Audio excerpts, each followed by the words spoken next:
Social media पे जो सबसे ज्यादा वायरल नाम है वो है कॉकरोच जनता पार्टी। क्या कॉकरोच जनता पार्टी सही में भारत के अंदर एक पॉलिटिकल पार्टी है?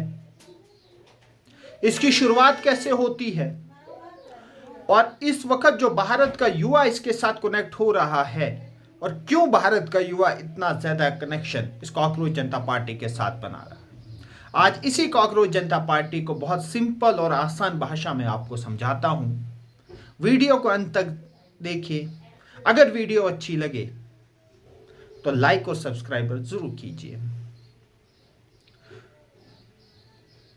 कॉकरोच जनता पार्टी की शुरुआत 15 मई जब सूर्यकांत जी जो ऑनरेबल CGI ऑफ इंडिया है उन्होंने एक टिप्पणी की जिस पर उन्होंने कहा कि जो आजकल भारत का यूथ है वो यूथ कॉकरोचेज है, वो पैरासाइट है।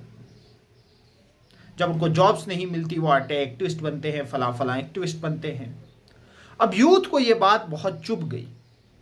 बहुत सारे सोशल मीडिया प्लेटफॉर्म पर इसका डिबेट और डिस्कशन हुआ कि किस तरह से एक CGI इस तरह के वर्ड यूज कर सकते हैं, लेकिन इस अपॉर्चुनिटी को अवेल किया।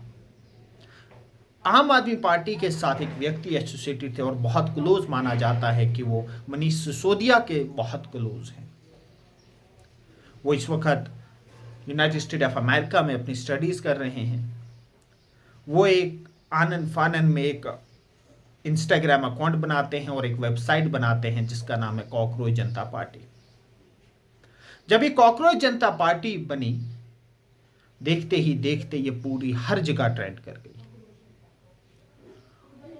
और जो एक CGI के द्वारा जो वर्ड चूज किए गए थे उसका मीम बनाकर उसको वायरल किया और जो वो वायरल होने लगे तो भारत का हर एक व्यक्ति, हर एक इंडिविजुअल, हर एक यूथ इस वक्त वायरल होना चाहता है और वो सारे लोग उस पर AI जनरेटेड वीडियोस बनाने लगे और व्यूज अच्छे आने लगे। जब व्यूज अच्छे आने लगे एल्गोरिदम में वो चीज चढ़ गई और सारे यूथ उसके पीछे लग गए क्योंकि व्यूज आने लगे। और देखते ही दिखते पहले उन्होंने भाजपा को पीछे छोड़ा जो 8.1 मिलियन की फॉलोअर्स हैं उनके इंस्टाग्राम पर, उनको पीछे छोड़ दिया। फिर कांग्रेस के 14 मिलियन के आसपास के फॉलोअर उनको छोड़। अब क्या क्वेश्चन ये उठता है कि क्या सही में ये पॉलिटिकल पार्टी है या नहीं है? अभी तक इलेक्शन कमीशन ऑफ इंडिया के रजिस्टर्ड नहीं है, पॉलिटिकल पार्टी बनी है। रजिस्टर्ड ना भी हो तब भी वो पॉलिटिकल पार्टी होती है, लेकिन अभी तक इलेक्शन कमीशन की वेबसाइट पर ऑफिशियली इसकी कोई भी रजिस्ट्रेशन नहीं है। इस पार्टी का बनाने वाला कौन? जो मैंने कहा कि अभिजीत दीपक इस पार्टी के फाउंडर हैं।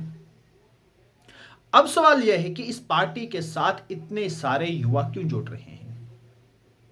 अगर आप देखिए 2019 से लेकर 2026 के बीच तक 70 से 80 एग्जाम कैंसल्ड होते हैं। वो एग्जाम कैंसिल क्यों होते हैं? क्योंकि उस पे पेपर लीक की धांधली होती है। उसमें तो आपके नीट के 2 बड़े एग्जाम हैं, 2024 और 2026 का नीट का एग्जाम कैंसिल हुआ इसलिए कि उसकी इंटीग्रिटी को कॉम्प्रोमाइज किया गया। इसके बाद 2024 के अंदर एक और एग्जाम कैंसिल होता है। वो एग्जाम है आपका UGC नेट का एग्जाम, वो भी कैंसिल होता है।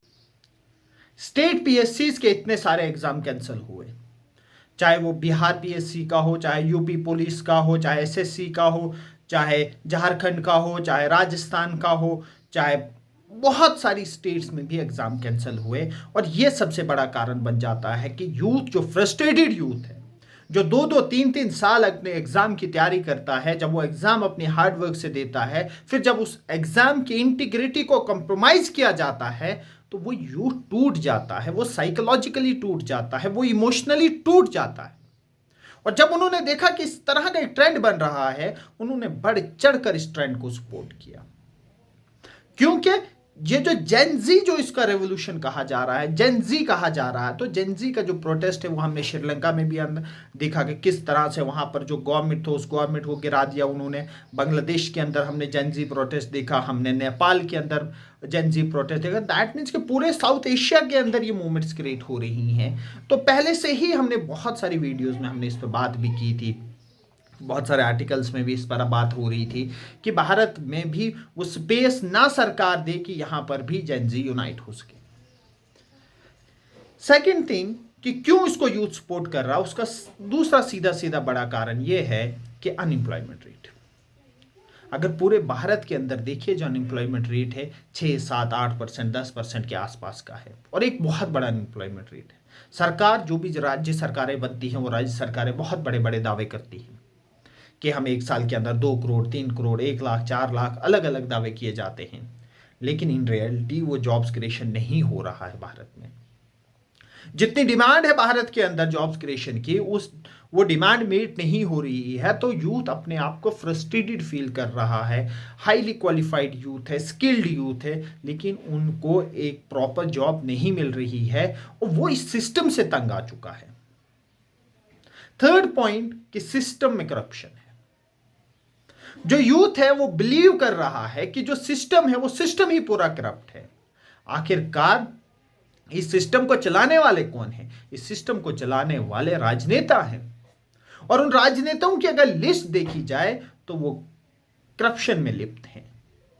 यूथ समझ चुका है भारत का कि इस जो ये करप्शन से लिप्त नेता जो जब तक पार्लियामेंट में हैं, तब तक इस युवा पीढ़ी का कुछ भी नहीं होना है।